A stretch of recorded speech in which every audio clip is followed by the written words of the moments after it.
Hey guys, welcome to this week's Money and Investing Show. This week we are providing our economic outlook for the US economy. The US is the world's largest economy, and how it performs most certainly has an impact on markets around the world and will definitely have an impact on your hip pocket.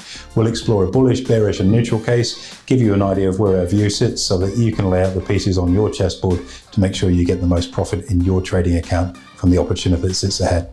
As always, make sure you take plenty of notes, but more importantly, make sure you take plenty of action. Hey guys, welcome to this week's Money and Investing Show with me, your host, Andrew Baxter, and as always, my offsider and co-host, Mitch Olarenshaw. Good to be here, AB. Thanks very much for having me. And following on from our Outlook series, we've done the AU 2024 Outlook. Time to parlay that in now to the US Outlook for 2024. And gee whiz, there's a lot going on in that market over there. Oh, mate, it certainly is. I mean, last year was one for the books for the US. We had an incredible performance from the equity market, ballpark around about 40% out of the NASDAQ and about 20% out of the S&P, which obviously put a lot of superannuation funds to shame in terms of the paltry returns for investors here. But we've got an enormous year because it is also an election year. We've got the US presidential elections in a few months' time later this year. And it's going to be very, very interesting to see how the twists and turns of the campaign impact upon the market. And obviously the net result of that election will have a fairly dramatic and immediate impact on markets too, depending on, of course, what the outcome is. That's right. And I think, little do investors realize there's so much coming out of the US in terms of data flow. Every single month we get an inflation figure, we get a PPI figure, whereas here in Australia, we're only blessed once a quarter. So a lot more to decipher over there. But look, let's use the same structure that we did when we spoke about Australia. So we'll go through a bullish, a bearish and a neutral case using our if, then, because. For sure. And I think in many respects that contrast between the Australian and US outlooks, if you think about the earnings cycle, is 6 monthly in Australia, it's quarterly in the US. And I think those regular touch points mean that you can be more orderly in the actions that you need to take. And probably the most important one of those, of course, has been inflation, which has been the central conversation amongst the Fed chairman particularly, but what markets were really focused on last year too. We've had inflation really move up at a spectacular rate and has been gradually grinding lower on the back of the Fed's pretty aggressive interest rate policy. Indeed. So let's start with our bullish case in that sense. So touching on that conversation, let's assume that inflation comes back down to target. Now, that would also be on the caveat that unemployment remains steady. If that's the case, i.e. inflation at target, unemployment steady where it's at, about 3.7% at the time of this recording, that could mean that the Federal Reserve cut rates much earlier than what we initially anticipated. That's right. I mean, inflation is a very difficult problem to fix.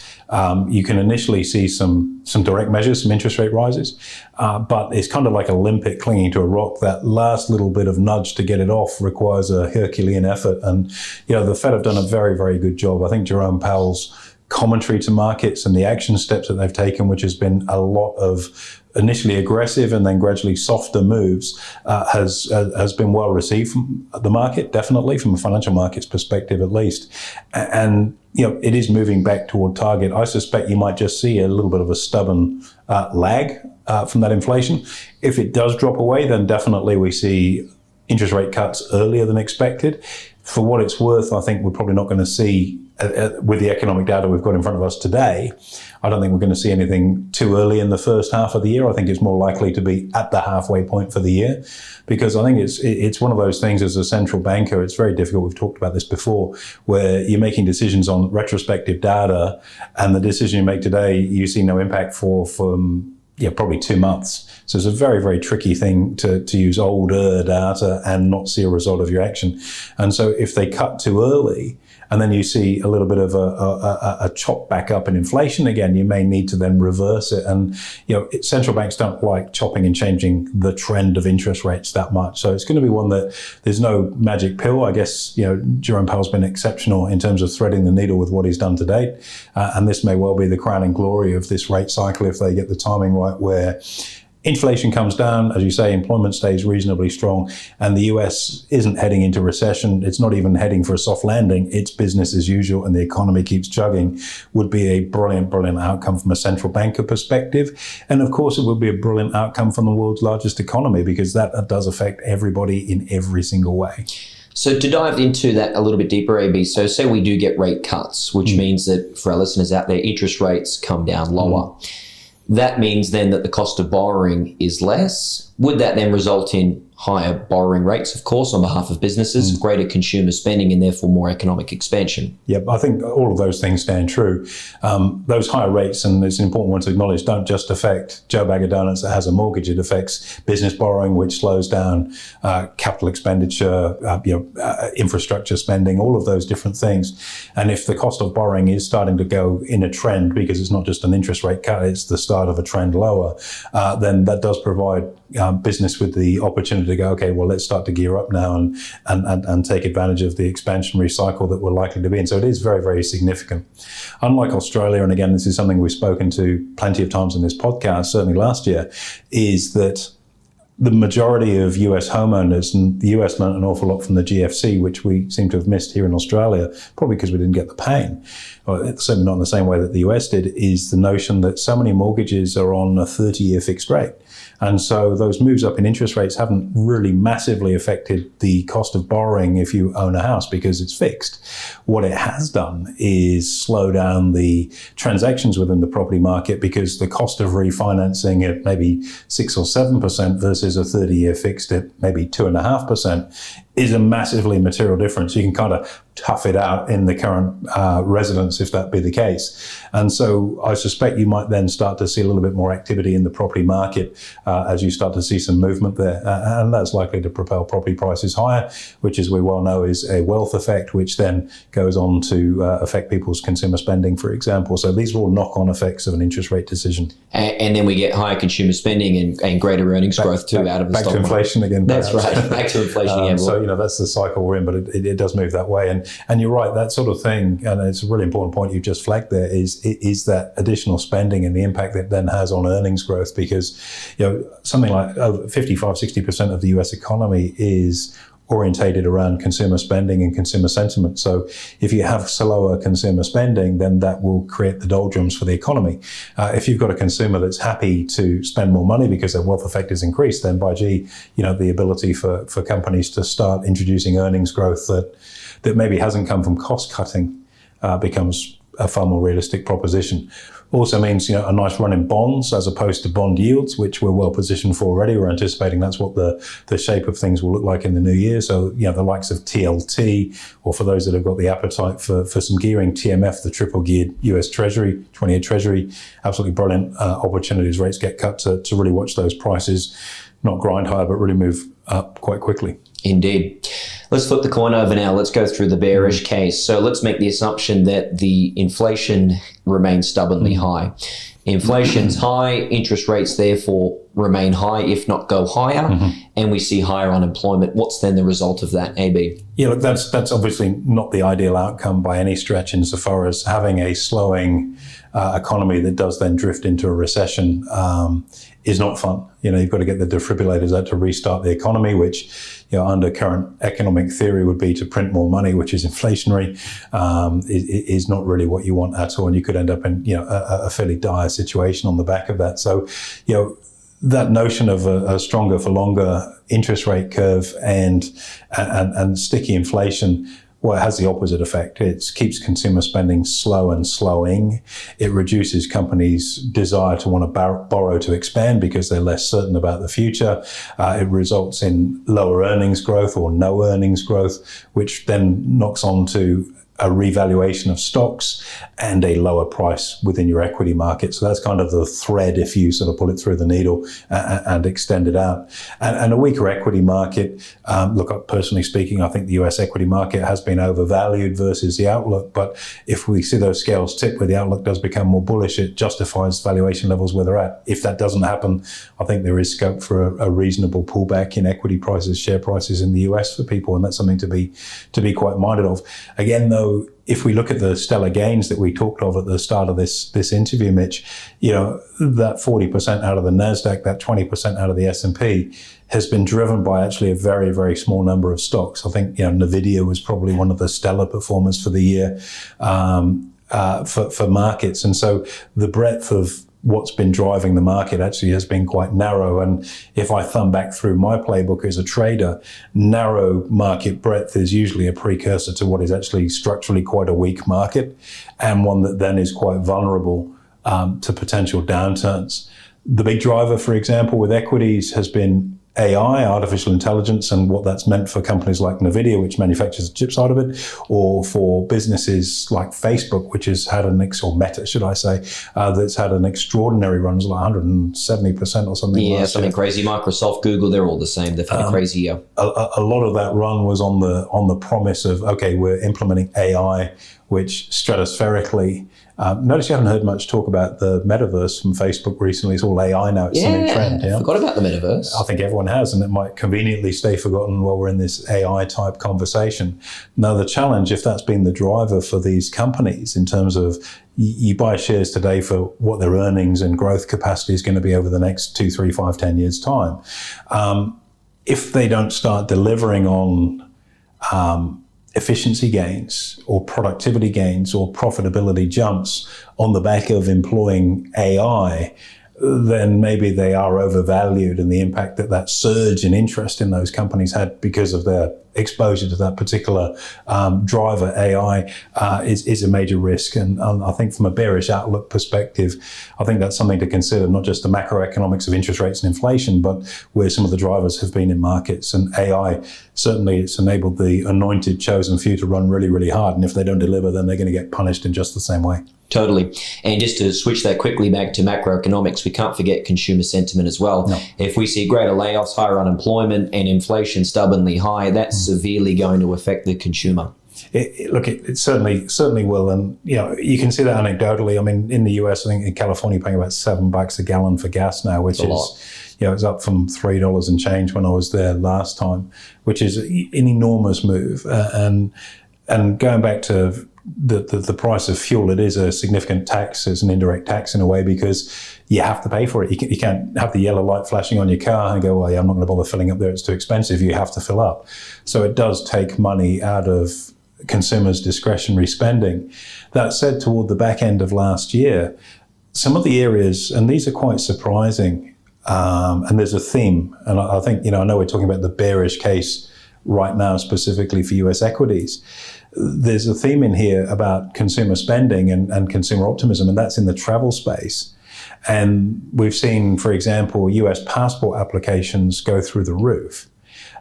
We've also seen companies like Carnival Cruises do exceptionally well last year. And we're also seeing the airline sector, I've got a trade running in that at the moment, in JETS, which is the global airlines ETF, really have quite a strong run up as people are starting to spend again on travel. And maybe we're in that era of travel, and notwithstanding demographic changes with baby boomers having the money to be able to travel, they're fairly insulated in the large part from cost of living rises because they are likely to be more asset rich than younger people that may be struggling under cost of living pressures. From a bearish perspective, when that younger generation really do stop spending, which they haven't right now, that is a major risk for earnings for companies. Just this morning, admittedly here in Australia, I was having breakfast with a business associate, and the cafe restaurant, what do you want to call the joint? And we both commented on it, was full of a lot of very young people. And you just go, I wonder what the average income is from this mob here and what the net worth figure is.